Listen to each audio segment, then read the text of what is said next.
Hi hello ನಮಸ್ಕಾರ. ನಾನಿವತ್ತು ಪುಂಡೆ ಪಲ್ಯ ಮಾಡೋದು ಹೇಗಂತ ಹೇಳ್ಕೊಡ್ತಾ ಇದ್ದೀನಿ. ಇದು ಹಳ್ಳಿ ಕಡೆ ತುಂಬಾ ಮಾಡ್ತಾರೆ. ಅಂದರೆ ಉತ್ತರ ಕರ್ನಾಟಕ ಸ್ಪೆಷಲ್ ಡಿಶ್ ಆಗಿರುತ್ತೆ ಇದು. ಅಂದರೆ ಪುಂಡೆ ಪಲ್ಯ ಅಂದರೆ ಇದನ್ನು ತೆಲುಗುಲಿ ಗೊಂಗೂರು ಅಂತ ಕರೀತಾರೆ. ಬೆಂಗಳೂರು ಸೈಡೆಲ್ಲ ನಾನು ಗೊಂಗೂರು ಅನ್ನೋದನ್ನೇ ಕೇಳಿದ್ದೀನಿ. ಇದು ಸಂತೆಲಿ ಸಿಗುತ್ತಲ್ಲ ಮೆಂತ್ಯ ಪಲ್ಯ, ಅದೇ ಥರನೇ ಇದನ್ನು ಪುಂಡೆ ಪಲ್ಯ ಸಿಗುತ್ತೆ. ಇದನ್ನು ಸೊಪ್ಪು ಬಿಡಿಸಿಟ್ಕೊಂಡು ನೀರಲ್ಲಿ ತೊಳೆದು ಸ್ವಲ್ಪ ನೀರು ಇಳಿಯಕ್ಕೆ ಬಿಟ್ಟಿದ್ದೀನಿ. ಹಾಗೆ ಇದಕ್ಕೆ ಮೇಯ್ನಾಗಿ ಮೆಣ್ಸಿನ್ಕಾಯಿ ಚಟ್ನಿನೇ ಹಾಕೋದು. ಅಂದರೆ ಖಾರದ ಪುಡಿ ಹಾಕಲ್ಲ. ಅದಕ್ಕೋಸ್ಕರ ಆ ಚಟ್ನಿ ಅಂದರೆ ಮೆಣ್ಸಿನ್ಕಾಯಿ ಚಟ್ನಿ ಮಾಡ್ಕೊಳ್ಳೋದಕ್ಕಿಂತ ಮುಂಚೆ ಈ ಥರ ಈ ಇಂಗ್ರೀಡಿಯೆಂಟ್ಸ್ ಹಾಕಿ ಚಟ್ನಿ ರೆಡಿ ಮಾಡ್ಕೋತೀವಿ. ಇದಕ್ಕೆ ಇದು ಪುಂಡೆ ಪಲ್ಯ ಸ್ವಲ್ಪ ಜಾಸ್ತಿ ಹುಳಿ ಇರೋದ್ರಿಂದ ಮೆಣ್ಸಿನ್ಕಾಯಿ ಜಾಸ್ತಿ ಬೇಕು. ಈ ಚಟ್ನಿ ರೆಡಿ ಮಾಡ್ಕೊಳ್ಳೋಕ್ಕೆ ಮೊದಲಿಗೆ ಮಿಕ್ಸಿ ಜಾರಲ್ಲಿ 8ರಿಂದ 10 ಮೆಣ್ಸಿನ್ಕಾಯಿ. ನಮ್ಮ ಸೈಡಲ್ಲೆಲ್ಲ ಖಾರ ಜಾಸ್ತಿ ತಿಂತೀವಿ. ಹಾಗೆ ಇದು ಹುಳಿ ಇರೋದ್ರಿಂದ ಸ್ವಲ್ಪ ಮೆಣ್ಸಿನ್ಕಾಯಿ ಜಾಸ್ತಿ ಬೇಕಂತ ಹೇಳಿದ್ನಲ್ಲ, ಅದಕ್ಕೆ 10ರಿಂದ 12 ಮೆಣ್ಸಿನ್ಕಾಯಿ ಹಾಕಿದ್ರೂ ಓಕೆ. ಮೆಣ್ಸಿನ್ಕಾಯಿ, 2 ಚಮಚ ಜೀರಿಗೆ, ಒಂದು ಸ್ವಲ್ಪ ಶುಂಠಿ, ಬಿಡಿಸಿಟ್ಟಿರೋ ಅಂಥ ಬೆಳ್ಳುಳ್ಳಿ, ಒಂದು ಫುಲ್ ಗಡ್ಡೆ ಬೆಳ್ಳುಳ್ಳಿನ ಬಿಡಿಸಿಟ್ಟು ಇದಕ್ಕೆ ಹಾಕ್ಕೋಬೇಕು. ಹಾಗೆ ಸ್ವಲ್ಪ ಕರಿಬೇವು, ಸ್ವಲ್ಪ ಜಾಸ್ತಿನೇ ಕೊತ್ತಂಬರಿ ಹಾಕ್ಕೊಳ್ಳಿ. ಇದರಿಂದನೇ ಸ್ವಲ್ಪ ಪುಂಡೆ ಪಲ್ಯ ಟೇಸ್ಟ್ ಚೆನ್ನಾಗಿ ಬರುತ್ತೆ. ಕೊತ್ತಂಬರಿ, ಕರಿಬೇವು, ಶುಂಠಿ, ಬೆಳ್ಳುಳ್ಳಿ, ಜೀರಿಗೆ ಹಾಗೂ ಮೆಣ್ಸಿನ್ಕಾಯಿ ಹಾಕಿ ಇದನ್ನು ಸಣ್ಣದಾಗಿ ರುಬ್ಕೋಬೇಕು. ಇದು ಪುಂಡೆ ಪಲ್ಯಕ್ಕೆ ಮೇನ್ ಟೇಸ್ಟ್ ಬರೋದಕ್ಕೇ ಇದು ಚಟ್ನಿ ರೆಡಿ ಮಾಡ್ಕೊಳ್ಳೋದು. ಅಂದರೆ ಖಾರದ ಪುಡಿ ಹಾಕಲ್ಲ ನಾವು, ಇಲ್ಲಿ ಮೆಣ್ಸಿನ್ಕಾಯಿನೇ ಹಾಕೋದ್ರಿಂದ ಈ ಚಟ್ನಿನ ಫಸ್ಟ್ ರೆಡಿ ಮಾಡಿ ಇಟ್ಕೊಂಡ್ಬಿಡ್ಬೇಕು ಸೈಡಲ್ಲಿ. ಆಮೇಲೆ ಈ ಪುಂಡೆ ಪಲ್ಯಗೆ ಒಗ್ಗರಣೆಗೆ ಏನೇನು ಬೇಕಂತ ಹೇಳ್ತೀನಿ ನೋಡಿ. ಈಗ ಈ ತೋರಿಸಿದ್ನಲ್ಲ ಆ ಚಟ್ನಿ ರೆಡಿ ಮಾಡ್ಕೊಂಡಿರೋದು, ಆ ಚಟ್ನಿ, ಹಾಗೆ ಬಿಡಿಸಿಟ್ಟಿರೋಂಥ ಬೆಳ್ಳುಳ್ಳಿ. ಇನ್ನು ಹಳ್ಳಿ ಸ್ಟೈಲಲ್ಲಿ ಮಾಡ್ತಿರೋದ್ರಿಂದ ನೆವಣಿ, ಸ್ವಲ್ಪ ಕಲ್ಲುಪ್ಪು, ಹುರಿದಿಟ್ಕೊಂಡಿರೋ ಅಂತಹ ಶೇಂಗಾ ಕಾಳು, ಜೀರಿಗೆ, ಕರಿಬೇವು, ಕೊತ್ತಂಬರಿ, ಹಾಗೆ ಅರಿಶಿಣ ಬೇಕಾಗುತ್ತೆ. ಇದೆಲ್ಲ ಒಗ್ಗರಣೆಗೆ ರೆಡಿ ಮಾಡ್ಕೊಂಡಿದ್ದೀವಿ. ಹಾಗೆ ತೊಳೆದಿಟ್ಟಿದ್ನಲ್ಲ ಆ ಪುಂಡೆ ಪಲ್ಯ ಸೊಪ್ಪನ್ನು ಸ್ವಲ್ಪ ಕುಕ್ಕರಲ್ಲಿ 5ರಿಂದ 6 ವಿಸಿಲ್ ಬರೋವರೆಗೂ ಕುದಿಸಿಟ್ಕೋಬೇಕು. ಯಾಕಂದರೆ ಇದು ಹುಳಿ ಇರೋದ್ರಿಂದ ಬೇಗ ಕುದಿಯಲ್ಲ, ಸ್ವಲ್ಪ ಎಲೆ ದಪ್ಪ ಆಗಿರುತ್ತೆ.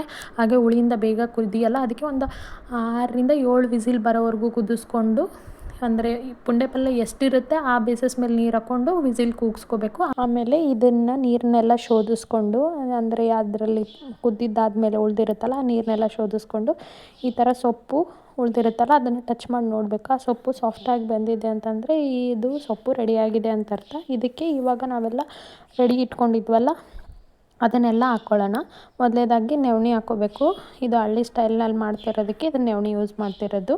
ನೆವಣಿನ ನೀರಲ್ಲಿ ಚೆನ್ನಾಗಿ ತೊಳೆದು, ಆಮೇಲೆ ಆ ನೆವಣಿ, ಜೀರಿಗೆ, ಬಿಡಿಸಿಟ್ಟಿರೋಂಥ ಬೆಳ್ಳುಳ್ಳಿ, ಹಾಗೆ ಕರಿಬೇವು, ಕೊತ್ತಂಬರಿ, ಕಲ್ಲುಪ್ಪು, ಅರಿಶಿಣ, ಶೇಂಗಾ ಕಾಳು, ಅಂದರೆ ಹುರಿದಿರೋ ಶೇಂಗಾನಾದರೂ ಹಾಕ್ಬೋದು. ಇಲ್ಲಾಂದರೆ ಹಾಗೆ ಶೇಂಗಾನ ಸ್ವಲ್ಪ ಸಣ್ಣದಾಗಿ ಪುಡಿ ಆಗೋ ಥರ ಮಿಕ್ಸಿಗೆ ಹಾಕ್ಕೊಂಡು ಆ ಶೇಂಗಾ ಕಾಳನ್ನಾದ್ರೂ ಹಾಕ್ಕೋಬೋದು. ಅಂದರೆ ಇದು ಟೇಸ್ಟ್ ಚೆನ್ನಾಗಿ ಬರುತ್ತೆ ಶೇಂಗಾ ಕಾಳಲ್ಲಿ ಮಿಡಲಲ್ಲಿ ಬರ್ತಾಯಿದ್ರೆ.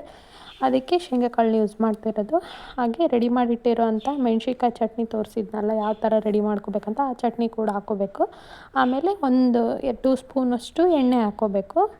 ಎಣ್ಣೆ ಹಾಕ್ಕೊಂಡು ಚೆನ್ನಾಗಿ ಸ್ವಲ್ಪ ಕಲಿಸ್ಕೊಂಡು, ಆಮೇಲೆ ಇದಕ್ಕೆ 1 ಗ್ಲಾಸ್ ನೀರು ಹಾಕಿ ಮತ್ತೆ ಒಂದು ಕುದಿ ಬರೋವರೆಗೂ ಕುದಿಸ್ಬೇಕು. ಯಾಕಂದರೆ ಈಗ ಹಾಕಿರೋ ಎಲ್ಲ ಮಿಶ್ರಣನೂ ಈ ಪುಂಡೆ ಪಲ್ಯ ಜೊತೆ ಹೊಂದ್ಕೋಬೇಕಲ್ಲ, ಅದಕ್ಕೋಸ್ಕರ ಇದನ್ನೆಲ್ಲ ಹಾಕಿ 1 ಗ್ಲಾಸ್ ನೀರು ಹಾಕಿ ಒಂದು ಕುದಿ ಬರೋವರೆಗೂ ಒಲೆ ಮೇಲೇ ಇಟ್ಕೋಬೇಕು. ಅಂದರೆ ಇದು ನೀರೆಲ್ಲ ಹೋಗಿ ಒಂದು ಫೈನ್ ಪೇಸ್ಟ್ ಆಗುತ್ತೆ ನೋಡಿ, ಆವಾಗ ಗೊತ್ತಾಗುತ್ತೆ ಆಲ್ರೆಡಿ ಈ ಥರ ಆಗಿದೆಲ್ಲ. ಅಲ್ಲಿವರೆಗೂ ಸ್ವಲ್ಪ ಕುದಿಸ್ಕೊಂಡು, ಇದು ಕುದ್ದಿದ್ದಾದಮೇಲೆ ನೀರೆಲ್ಲ ಹೋಗುತ್ತಲ್ಲ ಇವಾಪ್ರೇಟ್ ಆಗಿ, ಆವಾಗ ಅದನ್ನು ಚೆನ್ನಾಗಿ ಮಗುಚ್ಕೋಬೇಕು. ಅಂದರೆ ಸ್ಮ್ಯಾಶ್ ಮಾಡಬೇಕು. ಅಂದರೆ ಸಾಫ್ಟಾಗಿತ್ತಂದರೆ ಚೆನ್ನಾಗಿರುತ್ತೆ. ಎಲ್ಲನೂ ಕಾಂಬಿನೇಷನ್ ಎಲ್ಲನೂ ಮಿಕ್ಸ್ ಆಗಿ ಇದು ಟೇಸ್ಟ್ ಚೆನ್ನಾಗಿ ಬರುತ್ತೆ. ಈಗ ಇದು ಪುಂಡೆ ಪಲ್ಯ ರೆಡಿಯಾಗಿದೆ ಅಂತ ಅರ್ಥ. ಈಗ ನೆಕ್ಸ್ಟ್ ಇದನ್ನು ರೊಟ್ಟಿ ಜೊತೆಗೆ, ಬಿಸಿ ಬಿಸಿ ರೊಟ್ಟಿ ಜೊತೆಗೆ ತಿಂದರೆ ತುಂಬಾ ಚೆನ್ನಾಗಿರುತ್ತೆ.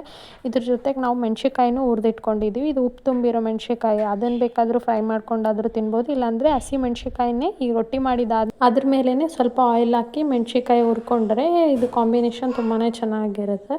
ಟ್ರೈ ಮಾಡಿ ನೋಡಿ ಒಂದ್ಸರಿ ಮನೇಲಿ ನೀವು ಈ ಪಲ್ಯನ.